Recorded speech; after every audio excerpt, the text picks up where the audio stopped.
Now, concern has been raised after a group of pro-Palestine protesters disrupted a local Conservative fundraiser in Stoke-on-Trent. Reports allege that guests at the event were branded Zionists and child murderers, with the group calling for a ceasefire. Well, we're speaking to the Councillor Joe Parker in a moment, but before that, let's have a look at the scenes from that night. So we've just found out that there are Zionist supporters in a local restaurant in Stoke-on-Trent. We've got the share of Stoke-on-Trent here. So these are the guys that should be ashamed. Yeah. These are the Zionist supporting guys here. You've got no backbone and you guys are child killers and genocidal guys, all of you. I beg your pardon. Yes, I know this doctor here very well. You guys have no backbone, you are child murderers and you are obsessive compulsive freaks controlling body. You all are part of a genocide. You are all a part of. I can point at you. Is it illegal? Take it like a man. Push hard. There should be the video. Shame on you! Shame on you! Shame on you! Shame on you! Shame on you! Shame on you! There's a Stoke-on-Trent anti-Zionist, anti-Tory. Stoke-on-Trent is loud. It's astonishing, isn't it? That's where we're at. Well, joining us now to discuss this is Staffordshire Moorland District Councillor Joe Parker. Joe, welcome to the show. We just saw scenes on screen there. Look, frankly, disgraceful. Can you tell us what happened and how it made those in attendance feel? Thank you, Martin, for having me on the show, first of all, because I think it's really important we discuss these issues because they're not discussed enough. On Friday night, Staffordshire Conservatives held a fundraising event for Police, Fire and Crime Commissioner Ben Adams, and we were supposed to have some MPs there and we had councillors there. And sadly, our event was disrupted by the protesters that you just showed in that video. And as I approached the event, I was quite shocked because I parked a couple of streets away because the car parking is quite limited at the event. And I saw all these aggressive-looking protesters outside, and I rang one of my colleagues inside the event to ask if it was the right venue because I was concerned about what was going on. And they said it was, so I walked in, and I had a load of people shouting my name and people shouting "shame on you" and just being really aggressive. And I walked upstairs to the event, and the police were there, and what happened was we had a group of about 4 or 5 aggressive men actually come into the venue, actually come into the event and make all sorts of threats against us, calling us war criminals and child killers. And bear in mind, we had children at the event with us, and those children had to experience and witness those men coming in and making threats. And the threats were made in the Commissioner's face and in the faces of local councillors who had to try and hold these men back. And it was just absolutely awful that we had to experience this sort of thing. It was quite shocking. I've never experienced anything like it before. And Joe, of course, all of us would support the legitimate right to protest if we don't agree with a cause. But this was coming into a private venue, a private function, and as I understand it, they were simply let in. Yeah, unfortunately, they got into the event, and that they shouldn't have come into the event. I support the right to protest. In a free and prosperous democracy, everyone should be entitled to a point of view. But political groups should be free to hold events without fear and terror.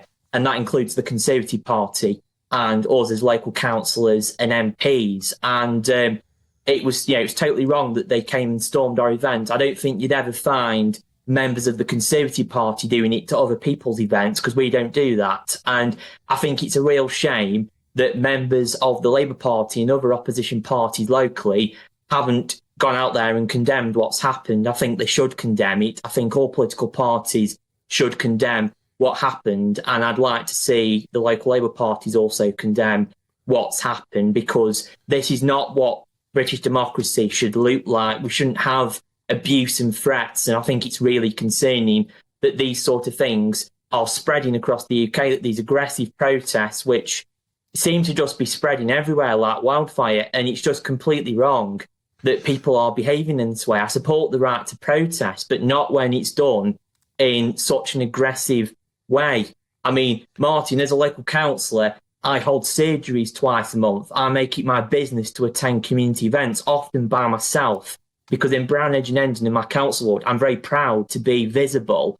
And I put myself at risk by doing that, but I do it because in our British democracy, we have quite a unique system where people try and make themselves local and people can access their local representatives. I don't want to see that disappear from our democracy, and events like what we had on Friday make that more possible.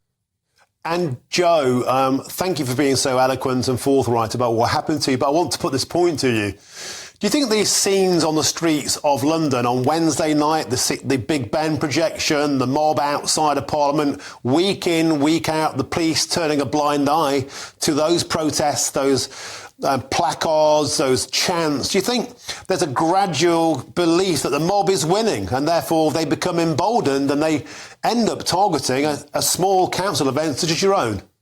Yeah, I think we unfortunately are getting a situation where a small minority of very vocal extremists are going around the country trying to storm events, trying to ruin our vibrant democracy, and we cannot let them win. And I think as politicians, we've got to back the police as much as possible to clamp down on this and tackle it. And I fully support the police to do their job. And I will just say that on Friday, the police did do a professional job. They did help us to safely leave the event, and their investigations are ongoing. And I believe that 4 men have been arrested, and that has been released in a public statement. And I support the police to do their job. But we cannot, as you say, Martin, we cannot let these extremists win. We've got to fight back. We've got to make sure that we live in a democracy and that people are able to freely go about their business without fear and terror.